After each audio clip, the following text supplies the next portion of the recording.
Hello दोस्तों, स्त्री संगोपन के इसी एपिसोड में आप सभी का स्वागत है।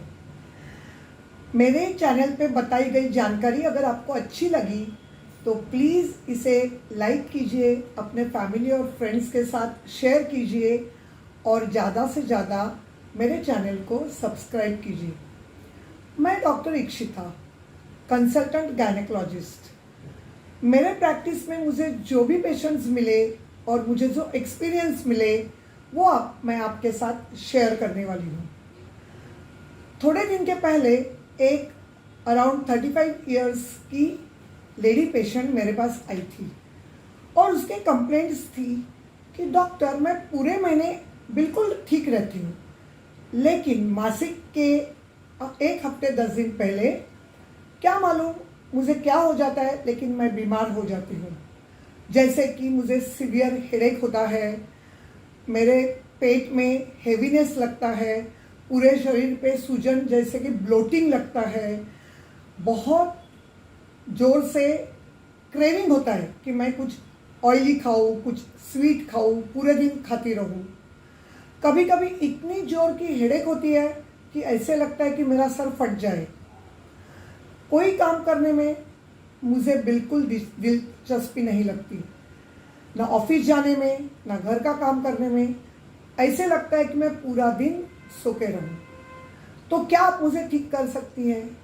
और मैंने कहा, बहन जी, आपको जो हो रहा है इसे कहते हैं पीएमएस यानी प्री मेंस्ट्रुअल सिंड्रोम।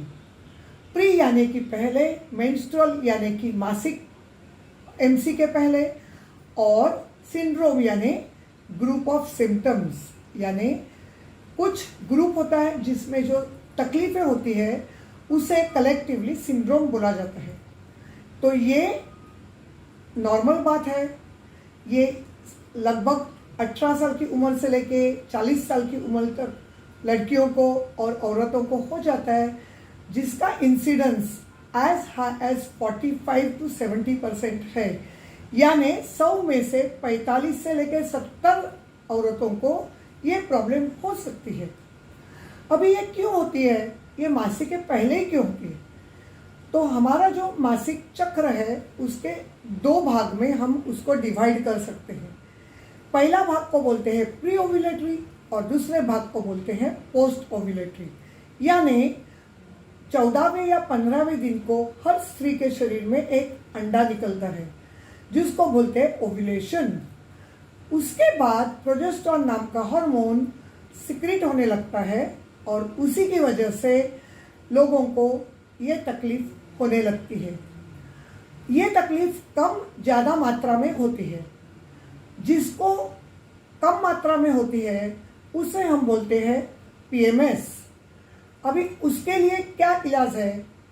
तो सबसे पहले आपको खुद को हाइड्रेटेड रखना चाहिए, यानी ज़्यादा से ज़्यादा लिक्विड्स पीने चाहिए, जिसकी वजह से हेडेक कम हो जाएगा। अगर ज़्यादा माइग्रेन जैसा हेडेक है जिसमें थ्रॉबिंग पेन है, यानी ठक ठक ठक ठक ऐसे सर में होता है, तो आपको रूम में अंधेरा करके आंखों पे पट्टी बांध के सोना चाहिए, जहां आपको ज़्यादा लाइट नहीं आए और ज़्यादा बाहर की आवाज़ भी नहीं आए, तो जल्दी से जल्दी आपका सर दर्द ठीक हो जाएगा। रात को लेट जागना, सोशल मीडिया पे रात तक इन्वॉल्व हो जाना, फास्टिंग करना, समर के दिन में बहुत कड़ी धूप में घूमना, बहुत ऑयली चीज़ें खाना और चाय कॉफ़ी जैसे चीज़ें या चॉकलेट्स ज़्यादा सेवन करना, ये इन पेशेंट्स को जिनको पीएमएस की तकलीफ है उनको मासिक के पहले हफ्ते में 1 हफ्ता पहले ये चीज़ों को डाइट में से अवॉइड करना चाहिए। जो सूजन जैसे लगता है जिससे हम ब्लोटिंग कहते हैं, उससे रिलीफ पाने के लिए आपके डाइट में सॉल्ट कम होना चाहिए, क्योंकि ये शिकायत सॉल्ट और वाटर रिटेंशन से होती है। तो पापड़ हो, नमकीन चीज़ें हो, डीप फ्राइड फूड हो, इस सभी चीज़ों को अवॉइड करना चाहिए। किसी किसी को ब्रेस्ट में पेन होता है जिसे बोलते हैं मैस्टाल्जिया, तो उसके लिए भी आप अगर सॉल्ट कम खाए तो आपको बहुत राहत मिल सकती है। ये हुआ पीएमएस का सिंपल प्रकार। लेकिन किसी किसी को इसका सीवियर प्रॉब्लम हो जाता है, जैसे कि बहुत चिड़चिड़ाहट होना। हर किसी से वो झगड़े करते हैं, घर के फैमिली मेम्बर्स से झगड़े करते हैं, ऑफिस में कलीग्स के साथ आर्ग्यूमेंट्स करते हैं, बच्चों के साथ बहुत कड़ी फिजिकल पनिशमेंट देते हैं, वायलेंट हो जाते हैं, किसी के ऊपर दौड़ के मारने के लिए जाते हैं। कभी कभी इसके ऑपोजिट हो जाता है, वो औरत को डिप्रेशन आता है, क्राइंग स्पेल्स आते हैं, वो किसी के साथ कम्युनिकेशन यानी बातचीत करना नहीं चाहती, किसी से मिलना नहीं चाहती। इसे कहते हैं प्री मेंस्ट्रुअल डिस्ट्रोफिक डिसऑर्डर यानी PMDD। तो ये पीएमएस का बहुत ही सीवियर फॉर्म है। मैंने जो डाइटरी चेंजेस कहे हैं या लाइफस्टाइल चेंजेस कहे हैं, वो करके ये प्रकार के पेशेंट्स वो सब ट्राई करके देख सकते हैं। लेकिन ये इतना सीवियर फॉर्म होता है, कभी कभी सुसाइडल थॉट्स आते हैं, नेगेटिव थॉट्स आते हैं, तो उन्हें घरेलू उपाय नहीं करना चाहिए। उन्हें जाके अपने डॉक्टर से कंसल्ट करना चाहिए, जहाँ पे डॉक्टर उनको फिजिकल चेकअप करेंगे और जो सही मेडिसिन होंगे वो उनको प्रिस्क्राइब करेंगे। तो ये हुई हमारी बात पीएमएस और पीएमडीडी के ऊपर।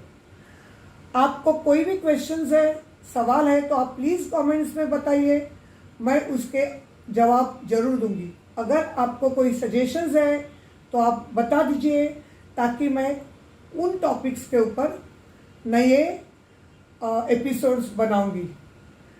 अगर आपको ये अच्छा लगा तो आप शेयर कीजिए, लाइक कीजिए और सब्सक्राइब कीजिए। मिलेंगे अगले एपिसोड में, तब तक के लिए खुश रहिए और अपनी खुद के हेल्थ की केयर कीजिए। धन्यवाद।